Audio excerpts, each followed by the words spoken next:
पैठणचे मालक होते. मी नसू द्या ना, मी नसू द्या, पण मालक होते ना पैठणचे.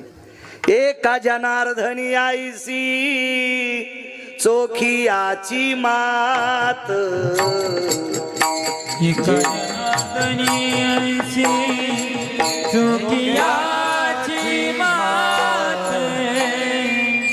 एका जनार्दनी चोखियाची मात. देवी पंढरीनाथ त्या सवे, देवी पंढरीनाथ